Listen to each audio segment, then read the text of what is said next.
Estamos grabando. Perfecto. Buenas tardes, bienvenidas y bienvenidos a la última sesión de nuestro seminario Los animales en el colapso de la civilización. Muchas gracias por haber escuchado estas 4 charlas y esta invitación a reflexionar sobre la problemática de los animales en los tiempos difíciles que estamos atravesando. Antes de empezar, darle las gracias a nuestro personal de comunicaciones y de extensión y al personal de UDE Arroba que han hecho posible que nos podamos comunicar durante este tiempo con ustedes. Recordarles también que el Instituto de Filosofía de la Universidad de Antioquia, el Grupo de Investigación Ética y el Instituto Latinoamericano de Estudios Críticos Animales, ILECA, somos quienes hemos organizado este ciclo de seminario, este ciclo de charlas.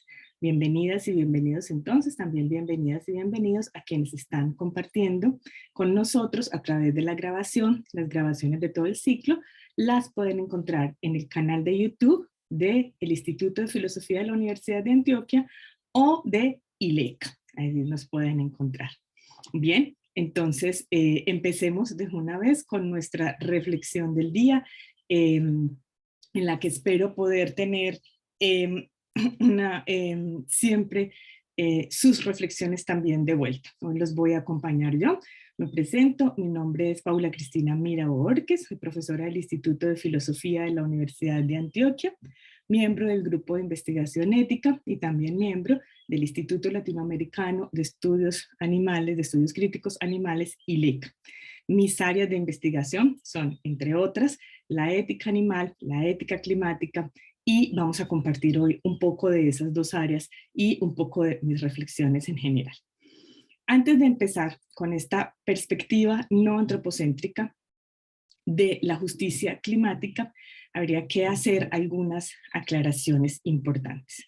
La primera es que los temas de justicia son complejos, son difíciles, y esas dificultades también tienen que ver con que la justicia tiene muchas facetas y esas facetas se pueden, digamos, son siempre interseccionales, van jugando con distintos actores desde distintas perspectivas. Entonces, cuando nosotros tenemos esa problemática, es claro que, como ya lo vimos la semana pasada con nuestro colega Fabio Oliveira, las injusticias, las situaciones de injusticia contra los seres humanos están también estrictamente relacionadas con situaciones de injusticia para con los animales y viceversa. Puede ser que haya muchas situaciones, muchos momentos en que esas situaciones de injusticia tengan que ser estudiadas de manera conjunta. Hoy no vamos a estar exactamente desde esa perspectiva, vamos a trabajar desde una perspectiva de los animales, pero sin desconocer esta otra que hay. Lo otro que habría que decir es que hay una discusión ya clara, importante, muy viva, por cierto, acerca de los problemas de justicia frente a lo que se llama la naturaleza no humana, pero que tampoco son los animales no humanos. Es decir, las posibilidades de que hablemos de injusticia frente a ecosistemas, frente a plantas, frente a bosques, frente a todas esas entidades compuestas de organismos vivos y no vivos. Sin duda vamos a seguir ocupándonos también de esa discusión sobre las posibilidades de cómo entender esas formas de injusticia. Hoy no trabajaremos sobre ella, pero les dejo abierta también esa discusión. Hoy vamos a dejar más preguntas abiertas que resueltas, la verdad. Y bueno, lo último es decir que los problemas de la crisis ecosocial que enfrenta nuestro tiempo son muy amplios. De manera que mi análisis, las pequeñas ideas que les propongo hoy, tendrán que ver con algunos asuntos de cambio climático y de pérdida de hábitats y demás, pero sin duda es solo una parte del gran problema que cobija lo que puede ser la justicia frente a los animales. Tengo entonces la intención de compartir con ustedes rápidamente algunas reflexiones muy rápidas, y espero, como les digo, poder tener algún diálogo conjunto con ustedes. Bien, voy a empezar entonces hablando de que cuando nosotros nos preguntamos por la justicia, cuando nosotros hablamos de justicia, nos preguntamos por los derechos, aquellos seres que tienen derechos, qué derechos tienen y qué deberes generan del otro lado de la moneda, digámoslo así. Los derechos se han convertido en el lenguaje moral universal. Sin duda hay mucha problemática en cómo se entienden, cuáles son sus límites, quiénes los tienen, qué tipo de derechos hay. Hay también mucha literatura para especificar ese tema, pero en términos generales, cuando hablamos de justicia, nos planteamos los problemas morales a través de los derechos, entre otras perspectivas, y de los deberes que estos generan. Las otras perspectivas también pueden ser perspectivas consecuencialistas. Por ejemplo, la pregunta por la responsabilidad del daño realizado. Cuando se realiza un daño en general, ¿quién tiene la responsabilidad? Y por lo tanto, ¿dónde radica la posibilidad de reparación de este? La problemática de la justicia tiene que ver entonces con cómo vamos a organizar la sociedad de manera que sea lo más justa posible para todos los miembros de ella. Es decir, cómo vamos a organizar el sistema social de manera que se garanticen las condiciones básicas de vida, porque entendemos que una vida sin esas condiciones básicas es una vida en injusticia. Así entonces, la pregunta por la justicia es también la pregunta por la distribución de las responsabilidades sociales y de los marcos de protección en esas sociedades. ¿Cómo vamos a organizarnos entonces para proteger quiénes deben hacerlo? ¿Dónde están los deberes centrales? ¿Quiénes deben organizar las instituciones? Todas estas preguntas están en el marco de las preguntas de la justicia. Así entonces, tenemos problema de quién debe garantizar las condiciones básicas de quiénes. Ese es un problema central para la justicia, digamos, dónde recaen las responsabilidades y quiénes son aquellos, digamos, objetos de justicia, ¿no? Es decir, los deberes van hacia quiénes. ¿Cómo debemos garantizar entonces nuestras sociedades, nuestras instituciones y nuestra vida colectiva? Para operar con un concepto de justicia básica, porque sin duda se une con otras esferas de la justicia. Un concepto de justicia básica, mínima, digámoslo así, que es la pregunta por qué tipo de sociedad vamos a organizar para garantizar las posibilidades de una vida decente y del desarrollo de todos aquellos que hacen parte de esa sociedad. Ese es entonces el marco, digamos, la perspectiva, la problemática de la discusión de la justicia que tenemos en general y que les quiero presentar. Dentro de esa discusión y esa problemática de la justicia, tenemos cada vez más clara la idea de que hay condiciones básicas de vida necesarias para ejercer los derechos y tener condiciones de justicia. Una de ellas, que se torna cada vez como de las más importantes, es el derecho a un ambiente sano. Cada vez lo estamos entendiendo más como un derecho básico, porque precisamente, como Rina Holland lo indica, lo estamos entendiendo como una metacapacidad.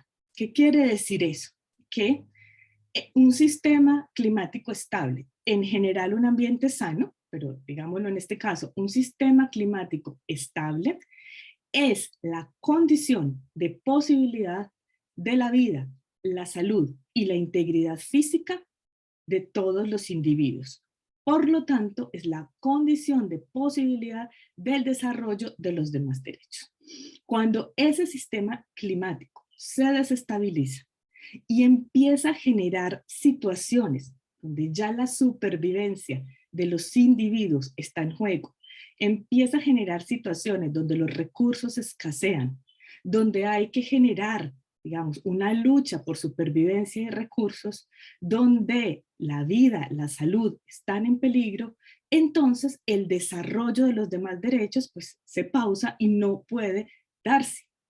Por eso entonces, cuando hablamos de justicia climática, tenemos que referirnos a el derecho a un ambiente sano y a la necesidad de un sistema climático estable como condiciones de posibilidad de la vida decente de la que estamos hablando. Ahora, desde la perspectiva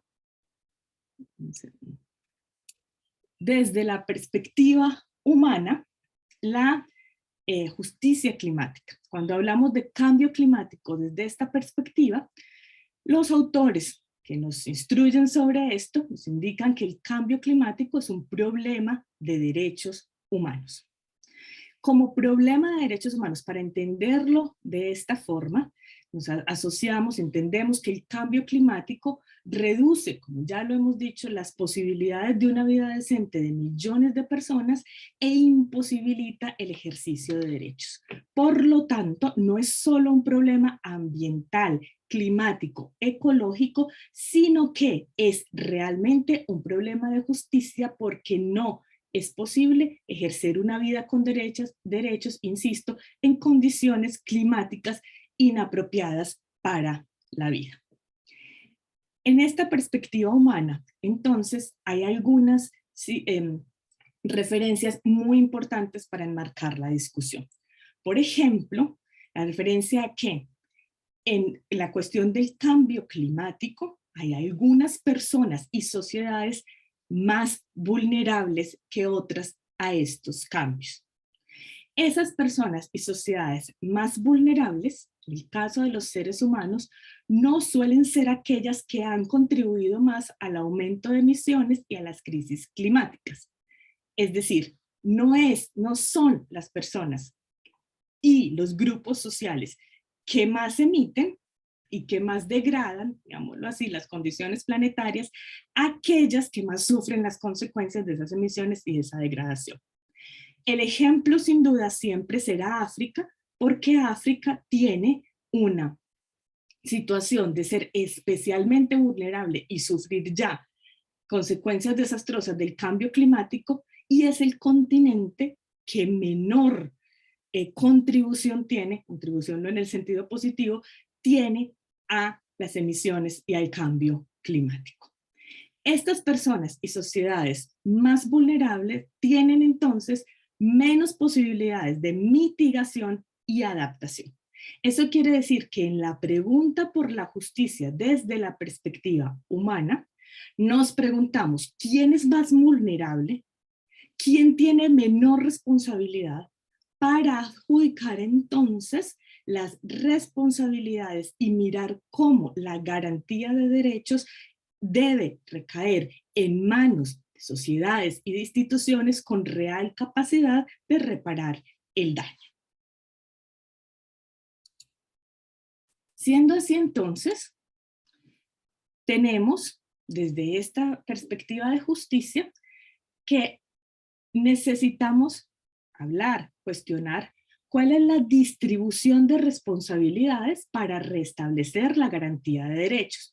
No siempre la respuesta va a ser que las personas, digamos, de países más vulnerables no van a tener responsabilidad en restablecer la garantía de derechos. Sin duda que ahí también hay responsabilidades internas. Las sociedades también tienen que tomar, digamos, de alguna manera agencia sobre su destino, pero no es posible para ellas hacerlo de manera solitaria, de manera individual, porque se necesita el consorcio de otros que son moralmente responsables, pero que además han contribuido y se han beneficiado más de la situación en la que ahora estamos. Esa justicia entonces debe establecer cuáles son las acciones que ayudarán a mitigar y adaptar, que ayudarán entonces a que el cambio climático sea, digamos, a gestionar este cambio climático de manera tal que cambiemos el rumbo de la crisis y de alguna manera podamos cambiar nuestras concepciones de sociedad y no llegar al colapso planetario que ya muchos, digamos, sobre el que ya muchos nos están advirtiendo si las condiciones en las que estamos en este momento no cambian. La justicia climática, desde la perspectiva humana, entonces se pregunta por responsabilidades, pero estas responsabilidades no pueden ser individualizables o no siempre lo pueden ser. Incluso cuando hablamos de que los mayores generadores de gases de efecto invernadero, por ejemplo, de deforestación y demás, son empresas de diversos tipos, como de combustibles fósiles o empresas agrícolas, incluso ahí la distribución de responsabilidades no va sobre Juan o Pedro o Luis, sino sobre unas corporaciones y sobre unas empresas. En otro caso, va sobre sociedades en general. Esto quiere decir que cuando hablamos de justicia climática tenemos pues una problemática seria porque podemos hacer una exigencia moral en términos generales, pero ninguna persona estará, digamos, siendo moralmente responsable de manera directa de la situación, ¿cierto? Es decir, la situación de deterioro de las condiciones de vida en el planeta a raíz de los cambios climáticos y del deterioro de muchas otras condiciones no es por esta y esta u otra persona, sino por acciones colectivas y por modos de vida generalizados, ¿verdad? Eso no quiere decir que no podamos todos asumir responsabilidades individuales, pero claramente, digamos, a la hora de mitigar y adaptar el daño, necesitamos entender que aún si no es directamente mi responsabilidad, yo tengo, de todos modos, obligaciones frente a la situación que está pasando. Sin duda es una situación moral compleja y es una situación moral exigente, pero estamos en una situación de crisis y las complejidades morales se nos van a hacer realmente cada vez más exigentes. Entonces tenemos un reto moral básico, ese reto moral es la garantía de derechos y la reparación de daño, y este es un reto moral porque la perspectiva es más allá de las fronteras y, como lo dije, más allá de las individualidades. La perspectiva de justicia climática nos obliga, podríamos decir así, a pensar la vida, las responsabilidades, la vida decente, la vida posible, más allá de las fronteras. Nosotros tenemos sin duda planos de acción concretos, lo local y lo regional, y de alguna manera también lo nacional.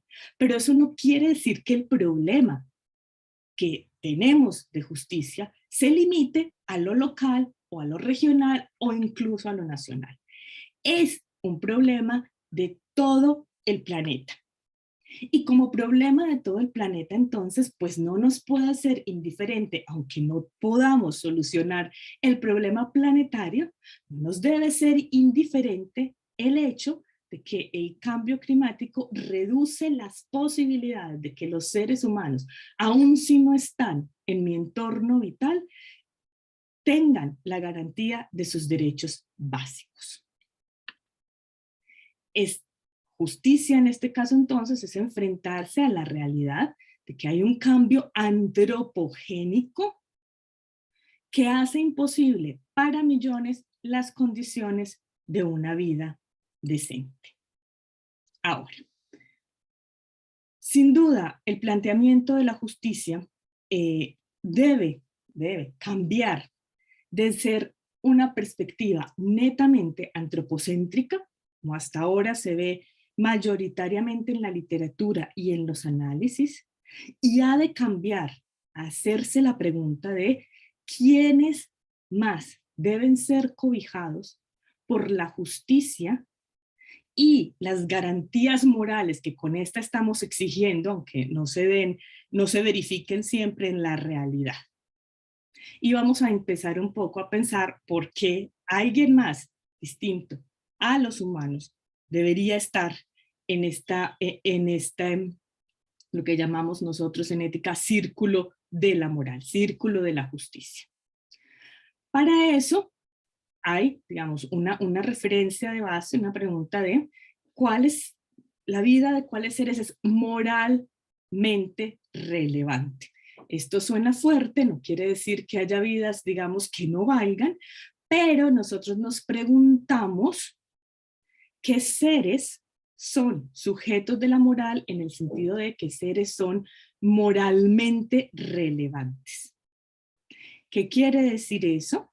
que estos seres son susceptibles de ser poseedores de derechos y receptores de deberes, y quiere decir que tienen un bienestar, una situación de bienestar que nos compete a todos de manera no altruista, no optativa, sino obligatoria.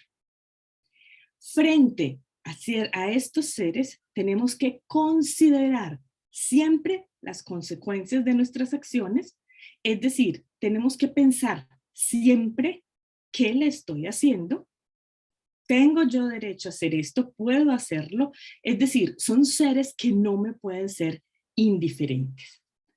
Un ejemplo, las cosas, los objetos, sin duda tienen un valor, pero ese valor no es un valor de los objetos por ellos mismos, sino que siempre será un valor instrumental o un valor referido, valen para alguien.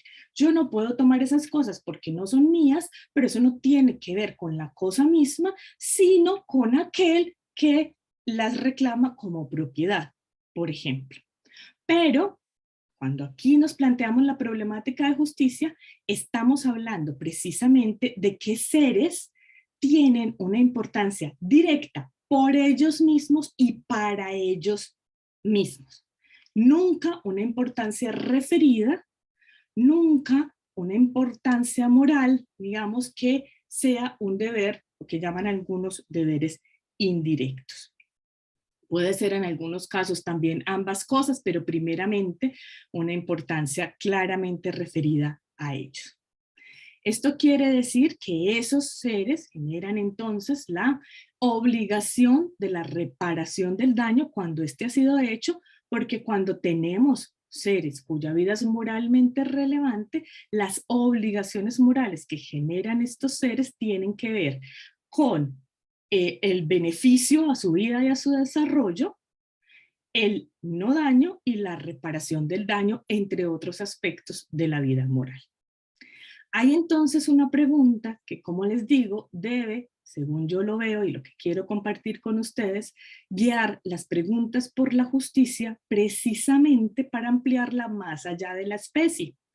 Hay otros seres que pueden tener una vida decente, es decir, hay otros seres cuya vida decente puede ser precisamente dañada o impedida de alguna manera, y por lo tanto hay otros seres sobre los cuales se debe preocupar la justicia. Las preguntas por la justicia deben también incluirlos. Y antes de continuar, vamos a hacer una aclaración que me parece muy importante. Digamos, porque las preguntas pueden sonar, digamos, líneas arbitrarias, moralmente hablando, de alguna manera, siempre son líneas problemáticas, pero hay que tener en cuenta algo. Todo ser vivo en el planeta, todo ecosistema, siempre depende de la estabilidad climática. Si bien es difícil predecir los cambios que esta inestabilidad y que el aumento cada vez mayor de las temperaturas generará en el planeta, tenemos modelos para más o menos entenderlo, pero sin duda hay una dificultad en entender qué pasará con todos los ecosistemas, todos los individuos que habitan estos ecosistemas. Tenemos claro que los cambios que generará el cambio climático significan un debilitamiento general de las condiciones, de la calidad de vida y de las condiciones de vida en el planeta, para todos los seres. Y esto tiene que ver también con un problema de injusticia que ya se ha generalizado de manera tal en nuestra forma de valoración antropocéntrica de la naturaleza no humana y de los animales no humanos, que vamos a chocar cada vez más con esta problemática, y es la concepción de recursos naturales. La concepción de recursos naturales está anclada a una concepción ya injusta. ¿Por qué? Porque es una consideración de los bienes de la naturaleza como propiedad de los seres humanos y solo de estos. Estos bienes son acaparados y monopolizados por algunos, que no están ahí al servicio de todos los seres humanos tampoco, con fines de explotación y de generación de riquezas. De manera tal que los llamados recursos naturales son commodities para el crecimiento del capital y no bienes que necesitamos todos y que debemos disfrutar todos los seres vivos de este planeta.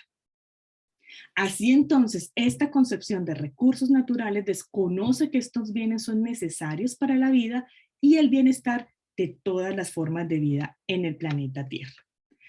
Esto entonces, digamos, es un paréntesis para volver a decir que no se trata de una actitud discriminadora con otras formas de vida, ¿verdad? Se trata de centrarse en el sujeto político de la ética, en este caso de la ética con perspectiva animal, con perspectiva zooética, que es el animal, pero no desconocer los problemas que hay más allá de esto. Volvamos entonces a la pregunta que teníamos un poco, y es, ¿hay otros seres que pueden tener una vida decente? ¿Y qué significa esto?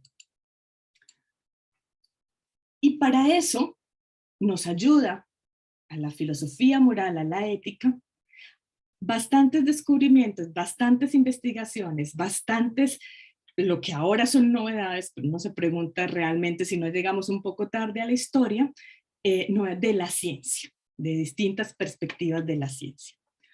Una de estas tiene que ver, por ejemplo, con el concepto conciencia.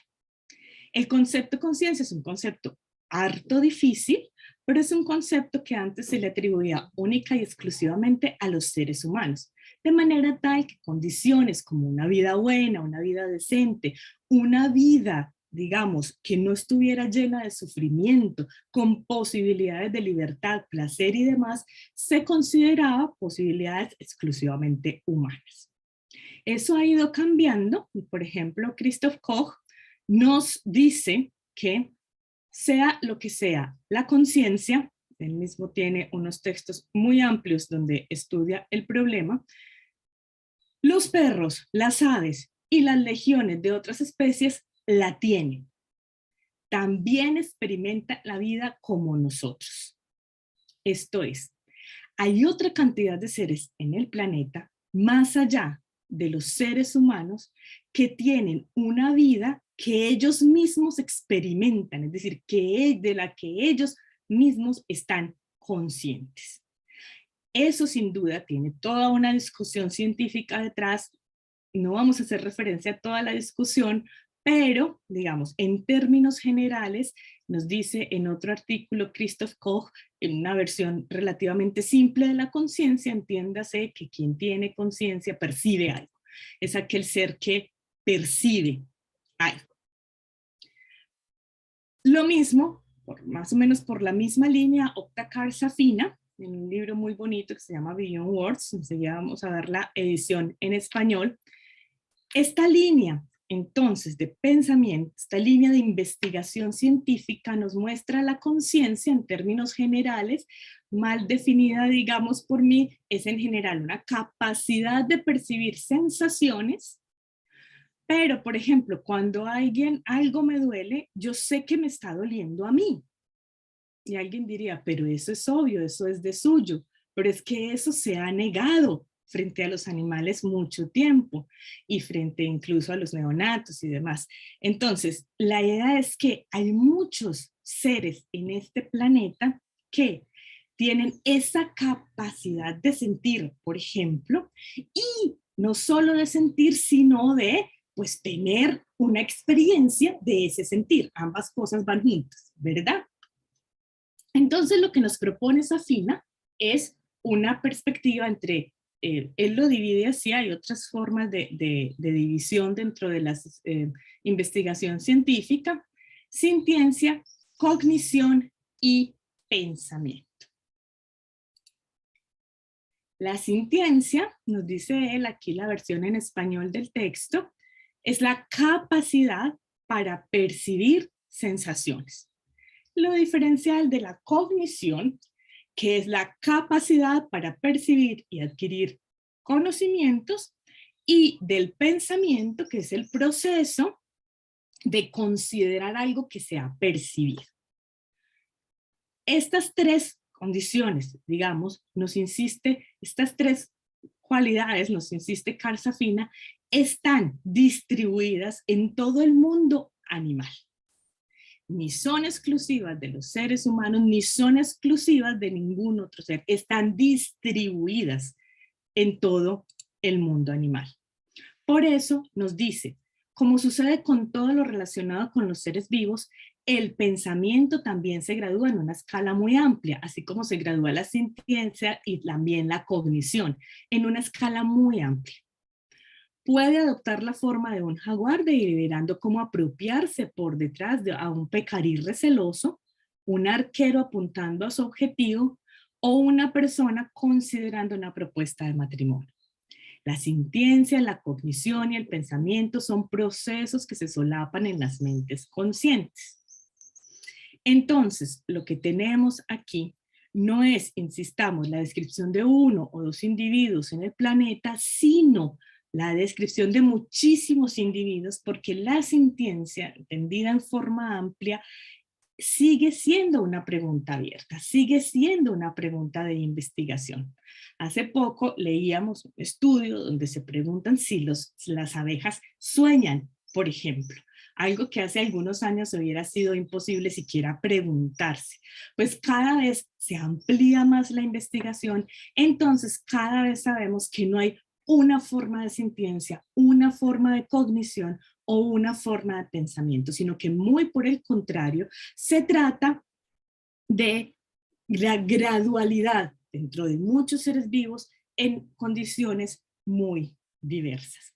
Incluso Karsafina llama la atención en este texto sobre algo bien importante que le pasó, por ejemplo, a Griffin cuando sacó uno de los primeros libros que salió sobre la conciencia animal en los 70, y es como muchísima parte de la comunidad científica, pues prácticamente aisló a Griffin y estaba en una actitud de con esto no se hace carrera. Este tipo de investigaciones no son tipos de investigaciones dignas de una carrera científica. Las cuestiones han ido cambiando, pero incluso dentro de la filosofía misma, también el mismo Peter Singer y posteriormente Tom Regan marcaron un hito cuando, desde una perspectiva filosófica, decidieron dedicarse a la pregunta moral por los animales. Hasta, como nos dicen algunos autores, hasta hace no mucho, en realidad, investigar sobre animales, preguntarse por los animales, cuestionarse por la vida y la conciencia y la moralidad para con los animales era motivo para nada de carrera científica, sino más bien de burla, más bien de esto no es un problema que importe, y la conciencia animal era consuetudinariamente negada para tiempos en que incluso la misma sintiencia básica era negada. Entonces, en ese sentido, tenemos que partir de que estamos siempre, digamos, esperando condiciones científicas nuevas, que son muy nuevas para entender mejor a los animales, pero que ya es hora también de que en nuestros sistemas morales y políticos, que los que les plantearé, aceptemos lo obvio. Por ejemplo, lo que está diciendo aquí Karsafina, que tenemos seres sintientes, no somos los únicos nosotros de pensamiento y cognición, y que necesitamos aprender a comprender mejor esos seres también para cuidarlos mejor. Esto nos lleva entonces a una problemática, pues cuando hablamos de animales, de cierto tipo de animales que hay que tener en cuenta. Y hay que decir dos cosas que parecen pues una perogrullada, pero igual hay que hacer claridad.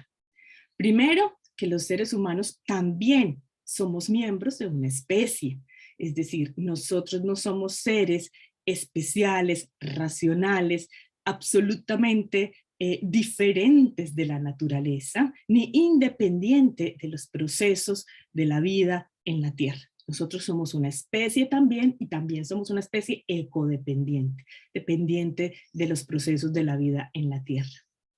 Pero, por el otro lado, también hay que decir que el Homo sapiens no es la única especie compuesta de individuos. todas las especies están compuestas de individuos.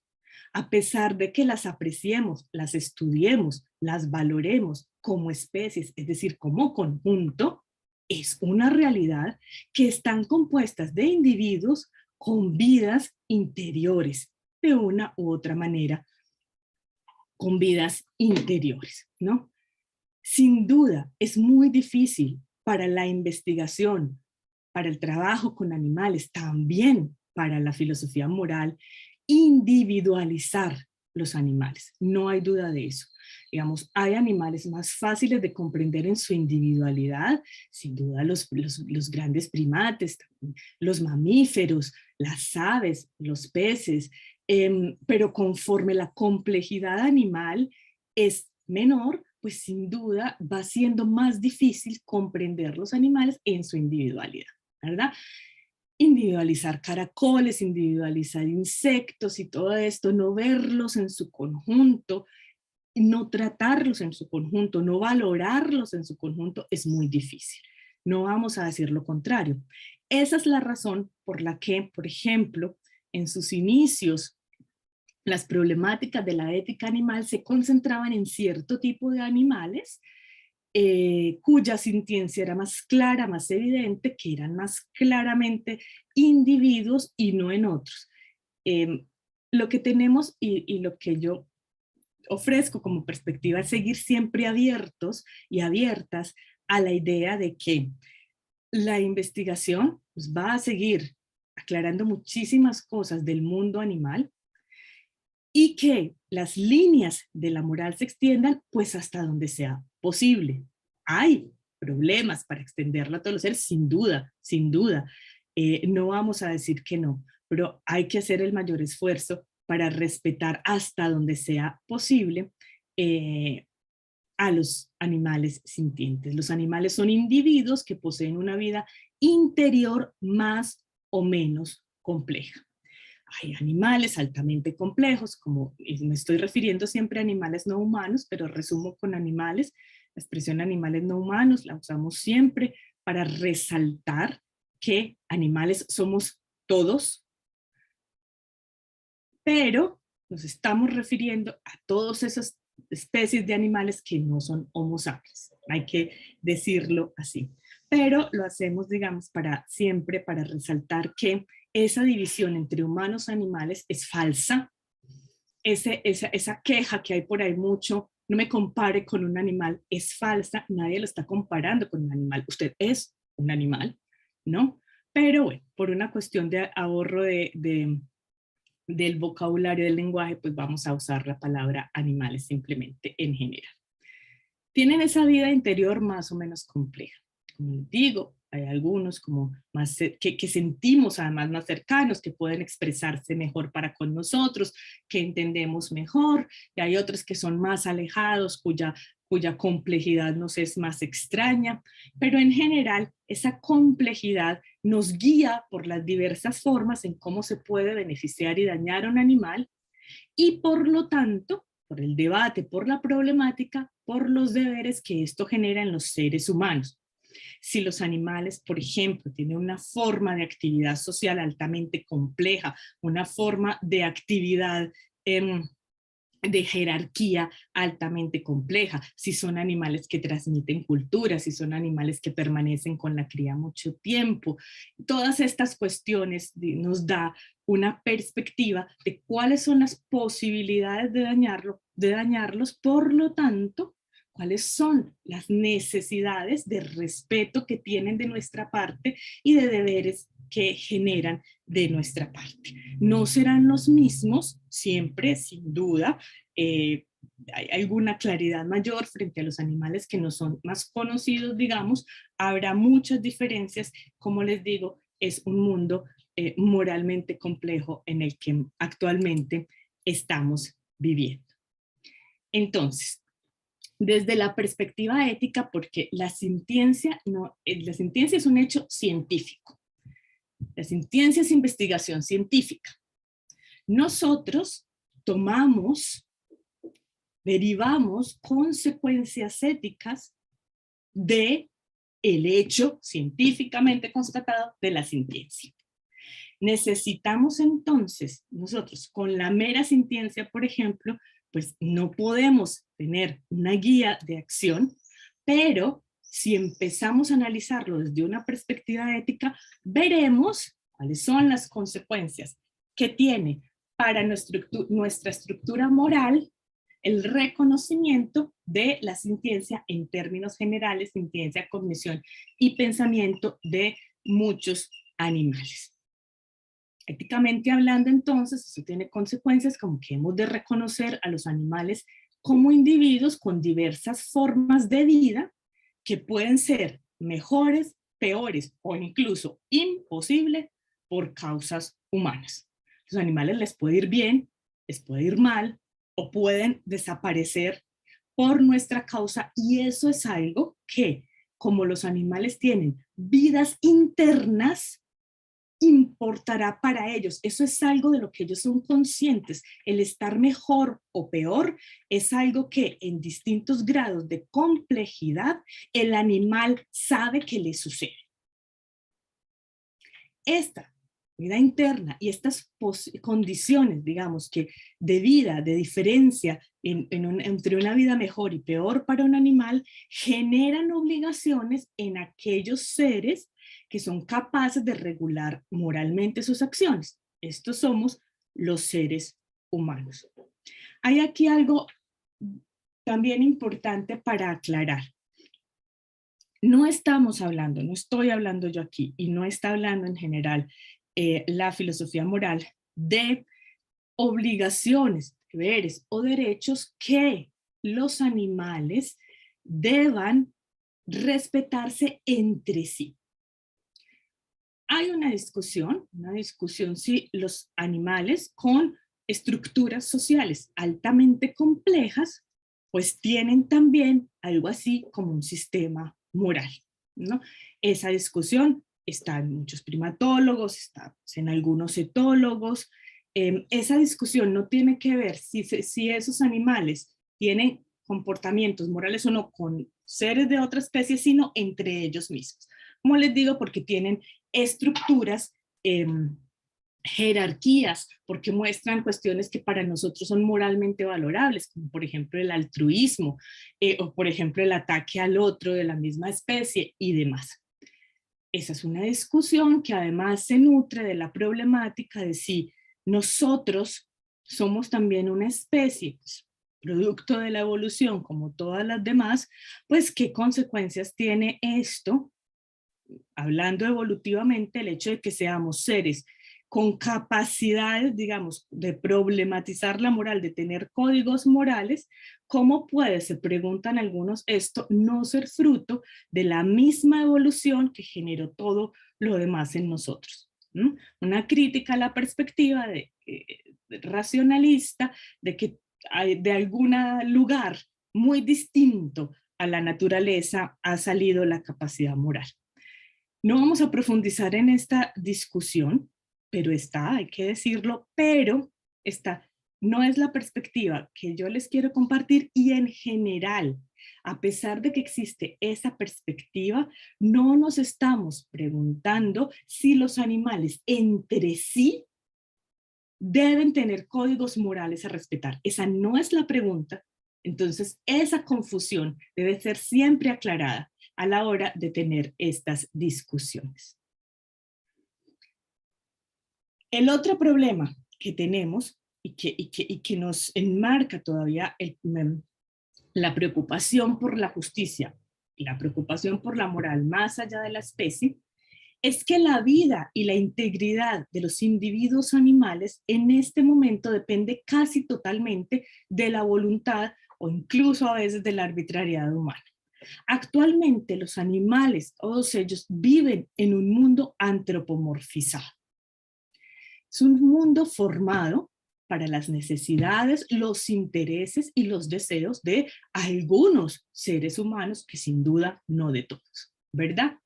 Pero eso quiere decir que, por ejemplo, cualquier especie de animales, los individuos que viven en cierto ecosistema, podrán de la noche a la mañana empezar a perder su hábitat porque los seres humanos empezaron a ampliar su frontera agrícola, como sucede mucho, porque los seres humanos empezaron a ampliar su frontera de urbanización sin tener en cuenta los hábitats de otras especies, empiezan a hiperurbanizar, empezamos a hiperurbanizar, a ampliar todo nuestro hábitat sin consideración del de los demás.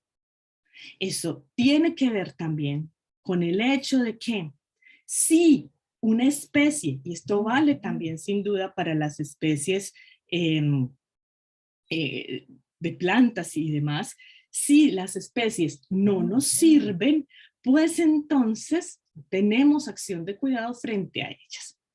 Hemos cambiado, hemos ido cambiando lentamente, pero no lo suficiente, lamentablemente. Entonces, estas perspectivas, guiándonos por estas perspectivas, nos devolvemos a las condiciones de la justicia que teníamos para la perspectiva humana y nos proponemos enmarcarlas en una concepción no antropocéntrica. Y esto querría decir que una nueva perspectiva de justicia ha de tener en cuenta que el cambio climático origina problemas de derechos en los animales también, porque origina problemas para su vida y su integridad. Es también un hecho para sus vidas como para las nuestras. Así entonces, reduce las posibilidades de una vida decente para millones de individuos animales en el mundo, imposibilitando así el ejercicio de sus derechos. Podemos discutir mucho qué derechos tienen los animales, pero hablemos de los más básicos, los necesarios para el ejercicio de la vida misma, la integridad física, el desarrollo emocional, un hábitat saludable, por ejemplo. Todo esto según cada una de las especies, porque las especies tienen necesidades especiales y diversas, ¿no? Pero entonces, el cambio climático reduce esas posibilidades de vida decente. Y si la pregunta está enmarcada precisamente en quiénes son los individuos y las especies más vulnerables, pues tenemos que poner la vida animal aquí también en el centro, teniendo en cuenta además que no son ellos los que han contribuido al aumento de las emisiones ni a la crisis climática, pero además que muy pocos de ellos, muy pocos han sido beneficiados de todas esas ideas de progreso que han estado ancladas a el aumento de las emisiones y al cambio climático. Ahí hay entonces una perspectiva supremamente importante para tener en cuenta, porque si vamos a hablar de quiénes son los más vulnerables, los animales han de estar en el centro de la perspectiva. Los animales, por ejemplo, son usados en una perspectiva, digamos, de círculo moralmente insostenible. Es que los animales en explotación ganadera, por ejemplo, dentro de las muchas formas de explotación que se hacen a los animales, tanto intensiva como extensiva, contribuye esa explotación fuertemente al aumento de emisiones, al cambio climático, a la degradación de hábitats y demás, y ellos mismos entonces son víctimas de eso. Entonces aquí hay un círculo en el que participan del que ellos no sacan ningún beneficio. Son entonces los seres con menos o ninguna posibilidad de mitigación y adaptación, porque los animales no pueden tener en ese caso agencia propia para hacer algo. En este caso hacen lo posible, ya lo veremos, pero eso también es un problema desde la perspectiva humana. Entonces aquí hay sin duda una pregunta que también les surgirá a ustedes, y es la pregunta de cuando hablamos de todas estas nuevas perspectivas y nos inclinamos a pensar, quizás a considerar una perspectiva de la justicia no antropocéntrica, ¿estamos hablando del bienestar de las especies o de los individuos? Porque hay una pregunta muy importante, y es si las especies tienen derechos, ¿no? Es una pregunta que también se da en el plano de los seres humanos. ¿Tienen los colectivos derechos o solo los individuos?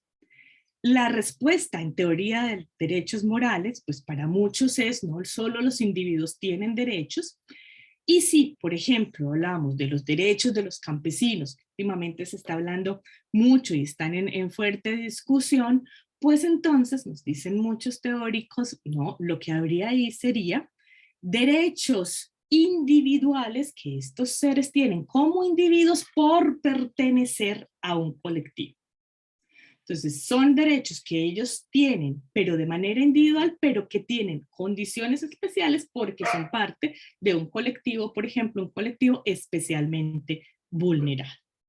Entonces, también tenemos la discusión, otra pregunta que voy a dejar abierta, y es si las especies tienen derechos, no las cerremos. Hasta el momento, digamos, para nuestro análisis, las concepciones de derechos son concepciones de derechos individuales, pero hay que aclarar que entendemos, es claro que el bienestar de los individuos, animales, depende del bienestar de las especies, que muchísimas especies dependen de interacciones específicas y de ecosistemas prístinos, es decir, no se puede pensar el bienestar, la vida, la integridad de ciertos animales por fuera de las integraciones, por ejemplo, entre depredadores entre depredador y depredado. Necesitan de una forma concreta en cómo está estructurada la vida en ciertos ecosistemas para poder tener garantía de vida y de calidad de vida y de cierto tipo de ecosistemas. Entonces, entendemos que cuando hablamos de la valoración moral de esas vidas, está integrada la protección del ecosistema, porque proteger al ecosistema es también proteger al individuo. Como les digo, les dejo la pregunta amplia. Entonces, esa justicia climática, en perspectiva no antropocéntrica, la propuesta es pensar lo siguiente. Si la justicia climática está pensada como una propuesta moral para garantizar los derechos de los más vulnerables, si está pensada para repartir los impactos de manera equitativa y justa, si está pensada para repartir responsabilidades, quienes se benefician más y menos del cambio climático, si parte de la pregunta de quiénes están más afectados y tienen menos capacidad de mitigación y adaptación, ¿por qué se debe concentrar solo y exclusivamente en los seres humanos, como hasta ahora se concentra en casi toda la literatura sobre el tema? Yo no vería razones para que la justicia no pudiese o debiese ser ampliada más allá de la especie humana. Yo voy a dar unos datos rápidos, digamos, para tener alguna perspectiva de los problemas en los que están los animales no humanos con los que coexistimos, cada vez como peores vecinos, digámoslo así. El IPBES, en este informe, no es el último, donde, por cierto, estos informes son informes muy buenos, muy completos, guía indudable de nuestras reflexiones, pero también de una concepción, digamos, de una línea fuertemente antropocéntrica, ¿no? La pregunta de qué le sirve la diversidad a los seres humanos es también una pregunta muy importante para entender además nuestra codependencia, pero es, digamos, una pregunta de por qué proteger la biodiversidad, para qué nos sirve protegerla y demás, pero y los invito a leer el último informe, donde precisamente llama la atención sobre lo que estamos llamando la atención aquí, y eso da alguna esperanza en hay que cambiar la valoración de la naturaleza no humana. Esa valoración instrumental, estrictamente instrumental y mercantilista, nos está llevando a una problemática. Entonces, a esta problemática, donde como vamos a ver, estamos enfrente de extinciones nunca antes vistas. No se trata solo, entonces, de acciones o gestiones concretas. Se trata del problema de un sistema de valores. Nos dice entonces este informe, en la mayor parte del mundo la naturaleza se ha visto alterada considerablemente por múltiples factores humanos. La mayor parte de los indicadores de los ecosistemas y la diversidad biológica muestran un rápido deterioro. Esta cita es un poco larga, pero la quiero traer a colación, digamos, para tener un ejemplo de la perspectiva del problema. Hoy más que nunca, un mayor número de especies están en peligro de extinción a nivel mundial como resultado de las acciones de los seres humanos. En promedio, alrededor del 25% de las especies de grupos de animales y plantas evaluados están amenazadas, lo cual hace pensar que alrededor de 1.000.000 de especies ya están en peligro de extinción, muchas en apenas decenios, a menos que se adopten medidas para reducir la intensidad de los impulsores, que son impulsores humanos, de la pérdida, causa humana, de la pérdida de la diversidad biológica. Si no se adoptan medidas, habrá una mayor aceleración del ritmo de extinción de especies en todo el mundo, que es ya decenas, cuando no cientos de veces superior a la media de los últimos 10 millones de años. Es por eso que muchos científicos nos hablan de la sexta gran extinción, la sexta extinción masiva, las anteriores todas por causas no debidas a una especie, sino a muchos otros factores, posiblemente la última al meteorito, pero ninguna nunca, pues, hasta las que no se han documentado debidas a los factores impulsores de una sola especie.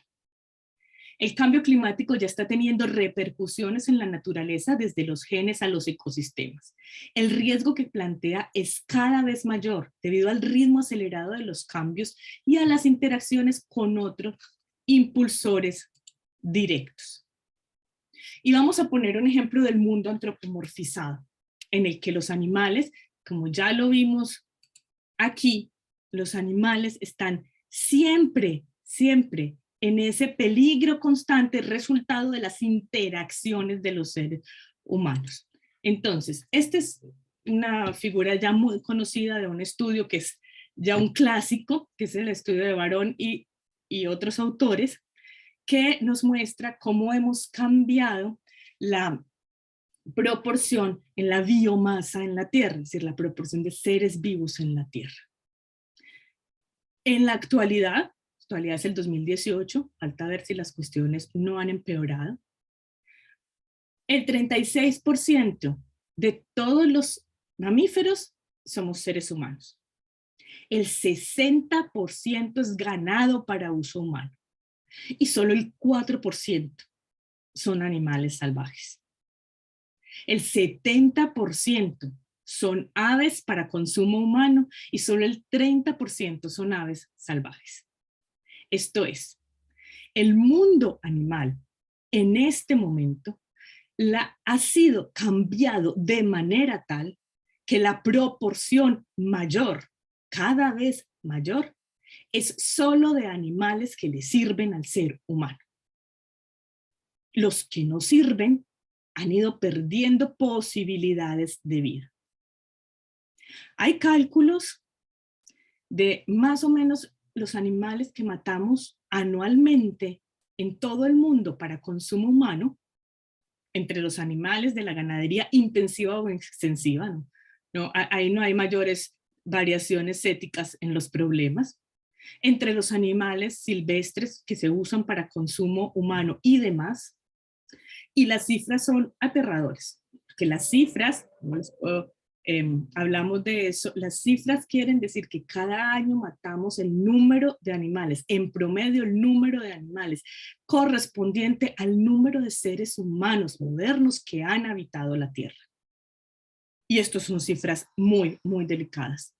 Y podemos decir de una forma un poco romántica, pero bueno, los animales resistieron lo que pudieron, pero ya hay un cambio serio, grave, que se puede agravar, como si la situación no fuera ya complicada, difícil para la vida animal y humana también. Porque el IPCC, en su último informe, también nos dice que es probable que la influencia humana haya aumentado la posibilidad de que se produzcan fenómenos extremos compuestos desde la década de 1950, aumento de la frecuencia de las olas de calor, sequías simultáneas a nivel mundial, clima de incendios en algunas regiones por todos los continentes, inundaciones compuestas en algunos lugares. Cada año hay que actualizar las cifras de récord de temperatura. En este momento, en este año, hemos vivido ya muchos récords de temperatura. Hemos vivido los récords de temperatura de India o de Pakistán. Hemos vivido los récords de temperatura también, por ejemplo, en el verano europeo, que en este momento se encuentra además en situación de sequía grave. Estamos viendo, siendo espectadores de la ola de calor en China, que ha obligado incluso al gobierno chino a que muchas empresas cierren, con lo que eso significa para la producción china, para que ahorren energía.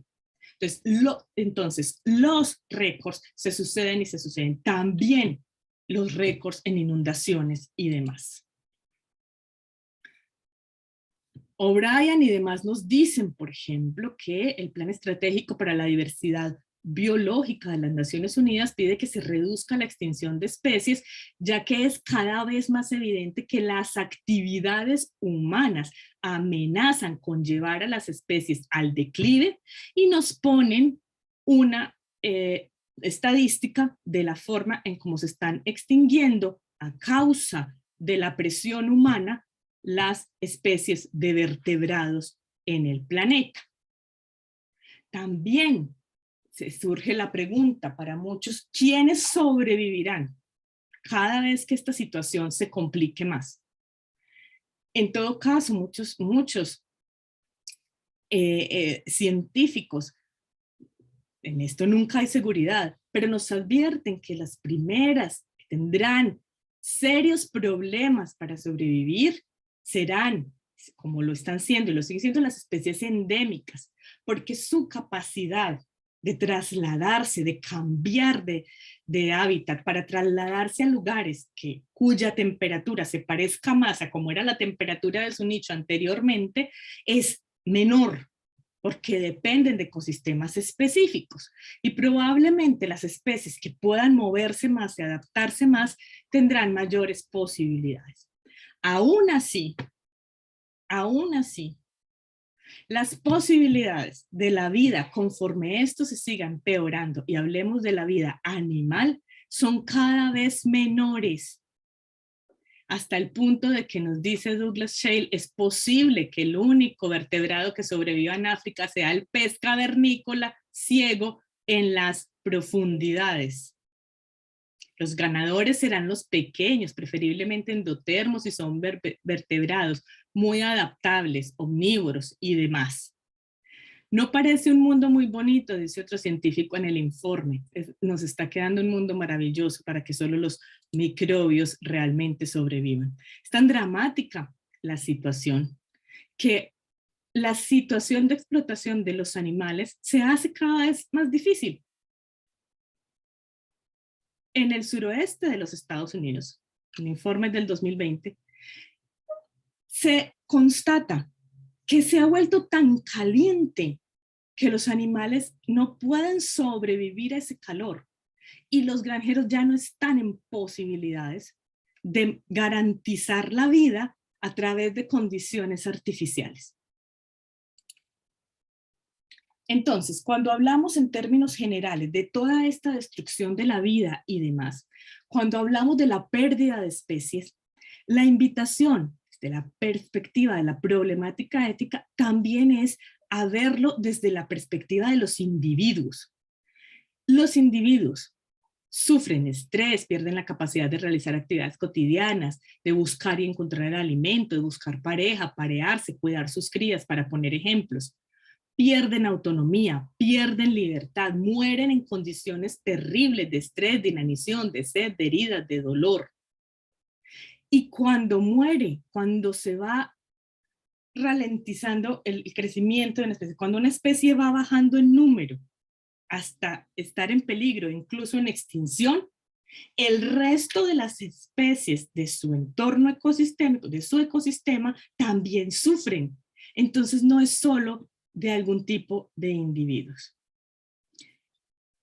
Si las cosas siguen como van, corremos un riesgo muy serio, y es el riesgo de que la competición por los bienes de la naturaleza se exacerbe, que ya está, se exacerbe cada vez más. Y sin conceptos de justicia, cambio de valores y seria problematización de la forma de vida actual, lo que vamos a tener, que es algo que ya se está evidenciando, es que vamos a tener un problema de justicia. Esos bienes de la naturaleza van a ser, el acceso se les va a restringir a cada vez más individuos de la naturaleza no humana. En este momento, en las olas de calor, la pregunta es, ¿hay agua para los animales? Por ejemplo, en entornos urbanos, ¿dónde está el agua para los animales? ¿Dónde está el agua para todos aquellos animales, lo que llamamos domésticos, que no tienen un hogar? Los árboles también mueren de estrés hídrico, por ejemplo. Si nosotros no tenemos una concepción de justicia y de justicia distributiva de bienes comunes, al final vamos a seguir exacerbando este problema y estos bienes que ya están siendo mal distribuidos en la especie humana serán negados a muchos seres de la especie humana y a los de otras especies también. En ese sentido, entonces, hay que aceptar la responsabilidad moral sobre el declive de los individuos de miles de especies, sobre la generación de animales esclavizados en el sistema agroindustrial actual, que contribuye fuertemente al cambio climático, sobre las responsabilidades que, aunque no puedan ser individualizadas, deben ser asumidas colectivamente, y es necesario integrar a los animales en nuestros sistemas morales y legales, que es algo que está pasando, pero realmente lento. Las perspectivas de justicia, las perspectivas que vemos de justicia, tienen que ser perspectivas diferenciales. Todos los animales importan, pero la forma de proteger sus vidas es distinta. Tenemos entonces que entender que protegerlos en la medida de lo posible y valorarlos en las distintas formas de vida, pero eso quiere decir que los animales que llamamos domésticos, por ejemplo, requieren una atención especial, por ejemplo, porque los animales no tienen autonomía para proveerse de refugio, para proveerse de alimento y habitan los mismos hábitats que nosotros tenemos. Necesitan entonces estar en estos hábitats bien, y esas especies necesitan, por ejemplo, reducirse por el bien de esas especies para que, como en el caso de los seres humanos, haya un control de la población y por lo tanto una posibilidad mayor de acceso a todos los bienes de la naturaleza. Pero eso es muy distinto a lo que tiene que ver con especies salvajes y otro tipo de especies, porque ahí la justicia debe operar de acuerdo a las condiciones de esas especies.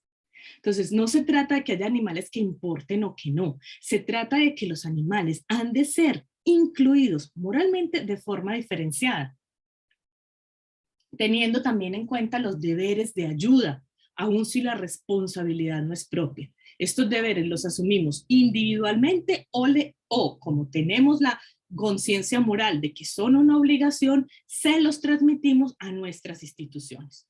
Y eso garantizaría que cada vez estemos más en capacidad de proteger a la fauna, a los animales en situaciones de desastre. Y que no pase lo que está pasando en este momento. Pongamos un ejemplo en España, donde ha habido ya varios incendios, el último el de la Culebra, donde los animales están huyendo del incendio y se encuentran con los tiros de los cazadores que los matan. Uno puede imaginar cosas crueles y esa supera un poco. Ahora, la perspectiva de justicia es una perspectiva no antropocéntrica, pero que conlleva una crítica Una crítica como la justicia, que puede ir en pasos progresivos hacia un cambio, tiene que generar un cambio general. Nosotros en el sistema actual de valores, en el sistema actual económico, no podemos generar reales cambios para la vida de seres humanos y no humanos. Las causas antropocénicas de la degradación de la vida están empeorando en medio de un sistema antropocéntrico capitalista cuya base es la explotación de los seres humanos y no humanos. Cualquier concepción de justicia se va a quedar corta. Como Moore lo indica, el capitalismo es una manera de organizar la naturaleza. Y el capitalismo parte del hecho de que puede hacer lo que quiere con la naturaleza, porque es externa, porque es cosificada, cuantificada, racionalizada para estar al servicio del crecimiento económico, algo que también pasa con muchos seres humanos. El asunto es que nosotros estamos en un sistema de valores en el que seguimos operando a partir de la idea de que somos una especie superior y de que dentro de nuestra especie hay seres superiores a otros. Este sistema no puede, digamos, más que cambiar porque las nociones de justicia y de moral se han de constatar realmente a partir de un cambio de sistema en el que no se entienda que la vida no humana está solamente a disposición de la humana, que la vida no humana no genera restricciones morales alguna y que las únicas restricciones que nosotros queramos son las que buenamente nos queremos imponer. Y voy a terminar, me disculpo porque está un poco más largo de lo que pensaba, voy a terminar con un problema, generándoles un problema. Y es el siguiente. El cambio climático y la pérdida de hábitats cada vez mayor en el planeta está obligando y obligará a muchos millones de animales a buscar otros hábitats que o están ya ocupados por otros animales o por los seres humanos. Es decir, generarán migraciones que se considerarán migraciones. La pregunta es si lo vamos a, cómo vamos a valorar esas migraciones, pero las generarán y eso generará una competición de bienes y de espacios. Esos animales serán refugiados climáticos o invasores. Con los millones de refugiados climáticos humanos que hay en este momento, la situación no es una situación moralmente aceptable siquiera. No están siendo aceptados en esas otras comunidades que se han beneficiado de ese cambio climático que ha generado la pérdida de calidad de vida en sus comunidades y en sus países. Y más bien están siendo vistos, y hay una gran manipulación aquí del discurso también, porque están siendo vistos como vienen a quitarnos lo nuestro. Vamos, si eso, digamos, es ya en la perspectiva humana, la preocupación por el aumento de las migraciones animales, porque la temperatura hará que ellos tengan que salir, es sin duda todavía mayor. Y quiero llamar la atención sobre esta última parte, porque este mismo informe nos dice que el ritmo de introducción de nuevas especies exóticas parece ser mayor que nunca y no tiene visos de disminuir. Entonces, nosotros estamos generando, nosotros, los seres humanos, estamos ya generando una espiral, un círculo de introducción de animales y muerte de esos animales.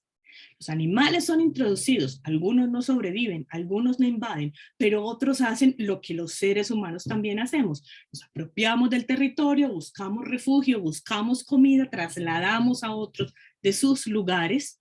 Eso es lo que se llama invasión. Y esos animales, entonces, para eso se reclama inmediatamente la muerte. No vamos a negar que son un problema para especies, ecosistemas, pero la pregunta es, como lo dice este informe, esa espiral de introducción ¿cuándo va a ser regulado o controlado? Porque estamos generando una espiral de muerte en el que miles de individuos pierden la vida anualmente por ser especies invasoras, desde castores hasta gatos, distintos tipos de roedores, todo tipo de especies. Se les mata en forma que muchos intentan publicitar como eutanasia y no lo es. En algunos lugares se les mata a través de caza deportiva, que además se autoriza a los seres humanos a divertirse en los helicópteros persiguiéndolos con su rifle y matándolos, como pasa en Australia, en Estados Unidos. Se les envenena, muchas veces generando muerte altamente dolorosa. Hay invitaciones generalizadas de las comunidades o los gobiernos a matarlos, como quiera que sea. Se usan, dicen algunos biólogos, a veces hasta bombas e incluso dispersión de enfermedades. Entonces, si para ese problema no estamos viendo una perspectiva de soluciones estructurales que eviten esta espiral, ¿qué va a pasar cuando tengamos refugiados climáticos? Ya tenemos muchos animales en esta condición, pero esa condición aumente como parece que va a aumentar. Cuando vamos además a generar preocupaciones por la no introducción y por la recuperación y protección de los hábitats de los animales de manera tal que no tengan que salir de ellos. Ay, es que de pronto aparecieran tantos animales de este tipo cerca de mi casa. Claro, porque urbanizaron todo su hábitat y demás. Hay que reconocer la huella humana en esta problemática, hay que reconocer que sin un cambio esto seguirá empeorando y hay que ver éticamente, científica y éticamente, qué vamos a hacer con los animales que ya están obligados a cambiar de hábitat. Ya los dejo descansar, me disculpo por lo largo de la intervención. Muchas gracias. Voy entonces, me disculpo también por no haber tenido aquí en cuenta el chat general. Voy a proceder a leer el chat de preguntas y respuestas. Discúlpenme un momentico que tengo que pasar a...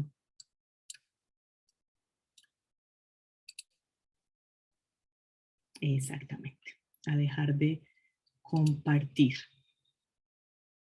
Bueno, si me estoy equivocando me dicen. Voy a leer primero la pregunta de Gonzalo Andrade. Buenas tardes, Gonzalo. ¿Es posible relacionar estas ideas con el enfoque de capacidad de Nussbaum? Sí, es posible. Digamos, a pesar de que yo tengo diferencias con el enfoque de capacidades de Nussbaum en algunos aspectos, sin duda uno de los aciertos de ese enfoque es mostrar que frente a otras problemáticas de la filosofía moral, por ejemplo, cuando nosotros hablamos de sintiencia y algunas teorías de la moral nos dicen, claro, hay que protegerlos del dolor y del placer, ¿cierto? Entonces ya tenemos una perspectiva moral distinta también a partir de la filosofía de Nussbaum para decir, eso es muy poco. Los animales son muchísimo más en su vida que solo sentir dolor y placer. Entonces, cuando nosotros solo los protegemos de eso básico, que es sentir dolor y placer, estamos perdiendo de vista que, por ejemplo, Gonzalo, hay muchísimas formas de explotación y violencia contra los animales que no necesariamente generan dolor. Por ejemplo, el confinamiento, el hacinamiento, muchas otras. Y que hay muchísimas afectaciones a la vida silvestre, más allá de que los animales sientan o no dolor, y ahí vuelvo a recomendar el libro de Carl Safina, que nos muestra, por ejemplo, toda la vida emocional y social de los animales en esas capacidades que generan, que se ve disminuida con todos los problemas de la huella humana. Entonces, ese enfoque de las capacidades nos muestra que hay una perspectiva mayor, más allá del límite del dolor y el placer, que es el límite de lo que llamamos en filosofía moral bienestarismo, y que necesitamos proteger a los animales en todas esas capacidades que generan. Eso no es fácil, Gonzalo, y las y los demás, porque sin duda entender las capacidades animales es difícil. Pero por fortuna tenemos ya muchísimas investigaciones científicas que nos ayudan a comprender, por ejemplo, vamos a poner ese otro ejemplo difícil, por ejemplo, lo que tiene que ver con cómo voy a cuidar yo, qué tipo de cuidado puedo usar yo, por ejemplo, para los insectos. Es que los insectos importan. También los filósofos morales hemos estado centrados en cierto tipo de animales, sobre todo porque han sufrido más la explotación y la esclavitud y demás, pero ahí nos preguntamos, por ejemplo, ¿tienen capacidades los insectos? Vamos entonces yendo un poco con la investigación y ampliando esa lista de capacidades en número de animales y en lista de capacidades. Usted me cuenta, Gonzalo, si ha logrado acercarme a su inquietud o todavía no. Y tengo por aquí otra de Andrea Giraldo. Andrea, buenas tardes. ¿Cómo hablar de justicia climática como propuesta moral, sea para repartir responsabilidades o proteger a las especies animales no humanas en medio del llamado desarrollo sostenible, cuyas dimensiones, si bien contemplan la protección animal y la inclusión, también incluye el crecimiento económico? Lo anterior porque en esta contradicción, esa llamada protección ambiental sigue estando dirigida en lo axiológico por el pensamiento que instrumentaliza y solo ve recursos. La Agenda 2030 supone el horizonte para los estados, se piensa en desarrollo sostenible aún. Gracias por este espacio, me gustaría también saber si hay agendas divergentes en el mundo a esa agenda, además del ecofeminismo y los pueblos originarios. Muchas gracias, Andrea. No podría yo decir la verdad mucho más de lo que usted ha dicho, porque creo que lo ha expresado muy bien. Sí, la propuesta desde el punto de vista moral, desde el punto de vista político, desde el punto de vista de una sociología de la vida, digámoslo así, de nuestra perspectiva, es desenmascarar, voy a decirlo de manera fuerte, me disculpan la expresión, desenmascarar la falacia del desarrollo sostenible. El desarrollo sostenible, otro día hablamos más sobre el tema, tendremos algunos eventos, ya se los anunciaremos para discutir ese tema. El desarrollo sostenible, como usted muy bien lo indica, Andrea, es la idea de que podemos seguir entendiendo la naturaleza exclusivamente como recurso a explotar, pero la pregunta es cómo lo explotamos bien, que no se agote como se está agotando, ¿cierto?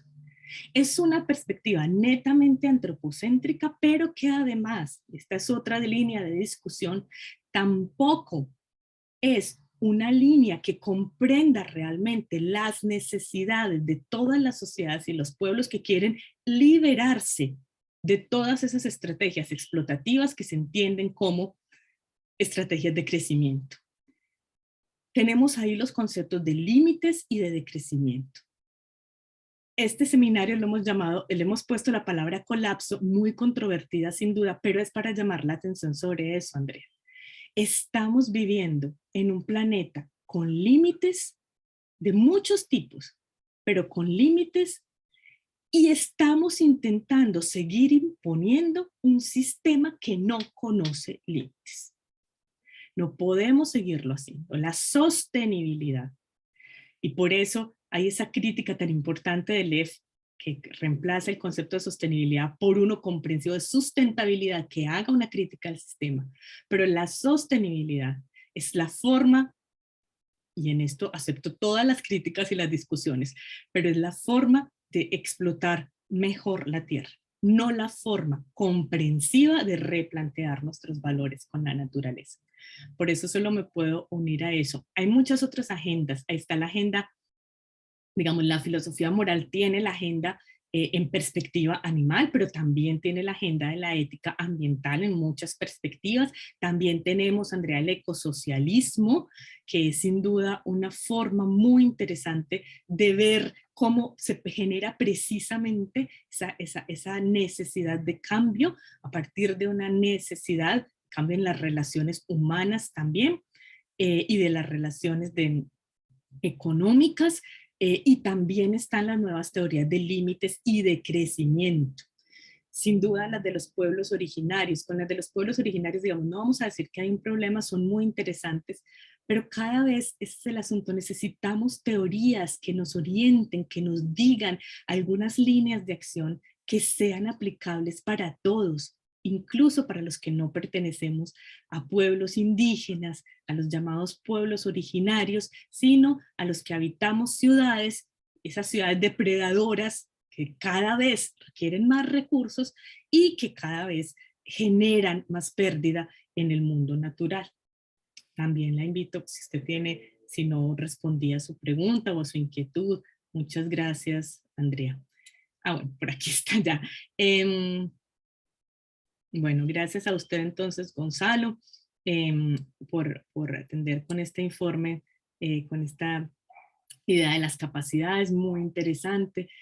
También en manos de Amartya Sen, que no la pone en perspectiva de los animales, pero sí en una crítica muy seria a la perspectiva en el plano pues netamente de los seres humanos, que sin duda también es importante. Sí, ese está basada en la Agenda 2030, ese es el horizonte. En este nuevo informe del IPBES, como les digo, yo noto y eso es una agencia de la ONU, yo noto, y en el último informe del IPCC, Andrea, que ya incluso incluye la palabra de crecimiento, yo sí noto, sinceramente, una perspectiva de cambio.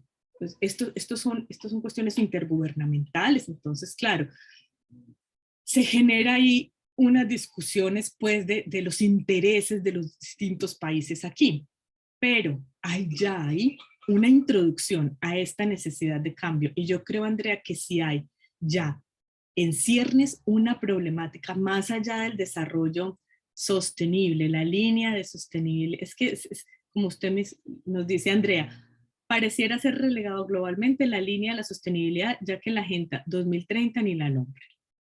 Entonces, mira que ahora, con mis estudiantes trabajamos mucho el problema de todo lo que tiene la palabra sostenible, ¿cierto? Esa palabra que incluso en la primera cumbre de la Tierra, por allá en el 92, pues ya empezó a hacer historia como, pues, cómo vamos a sostener el sistema económico sin arrasar con lo que se entiende como recursos, ¿no? Para que haya recursos para todos. Ahora tenemos que enfrentarnos a una realidad. Es decir, incluso desde el 92 ahora las cosas han cambiado de forma tan rápida, pero ya lo sabíamos, digamos, pero hoy pues ya es innegable que tenemos que enfrentarnos a la realidad de que eso no es posible, lo primero. Lo segundo es si eso es siquiera deseable. Si este sistema de valores y esta inmersión de la palabra sostenible protege siquiera a los seres humanos de la degradación de su vida decente. Yo creo que la palabra es no. Y por eso la idea es invitarlas e invitarlos pues a seguirse haciendo las preguntas ustedes también y acompañarlos. Exactamente, sostenibilidad versus sustentabilidad es la propuesta de Les. Budinas tiene la propuesta como de distintos tipos de sostenibilidades, por ejemplo. Hay distintas formas de ver la crítica, pero siempre desde la perspectiva, Andrea, de que esa concepción de desarrollo sostenible es una concepción aliada al sistema que nos tiene en este problema. Yo le añadiría que nosotros tenemos, porque desde la filosofía moral lo entendemos así, además un problema de valores, un absoluto distanciamiento moral con la naturaleza no humana en general. Ese distanciamiento, esa falta de comprensión, esa negativa a incluirlos en nuestro universo moral no es nueva, no es que el antropocentrismo sea nuevo, digámoslo así, pero sin duda ha encontrado una forma violenta de expresión, muy violenta, en el capitalismo. Esa unión de un sistema de valores desconocedor totalmente de la realidad no humana. Falta ver que también nos va con los seres humanos y tampoco es el caso, la verdad. Pero desconocedor totalmente de la realidad, de la importancia de la vida no humana, más un sistema anclado en la explotación, en el crecimiento de países, en la explotación de personas, de países, de comunidades, de animales, de naturaleza, pues tiene que cambiar. o nuestra situación realmente será la de colapso. Pero la invitación siempre es a reflexionar juntos para que no lleguemos a esa situación. Entonces, la buena noticia es que todavía podemos cambiar, pero hay que hacerlo pronto. Yo las y los dejo con esa reflexión. Agradezco muchísimo la paciencia que han tenido con esta larga charla, las preguntas. Agradezco muchísimo también a quienes nos están viendo después por la grabación. Las y los invito a mirar todas nuestras actividades del grupo en los canales del Instituto de Filosofía y las actividades de ILECA en los canales que tiene ILECA a su disposición. Espero que nos podamos volver a ver muy pronto en otra jornada de reflexión y muchas gracias. Que tengan una buena tarde.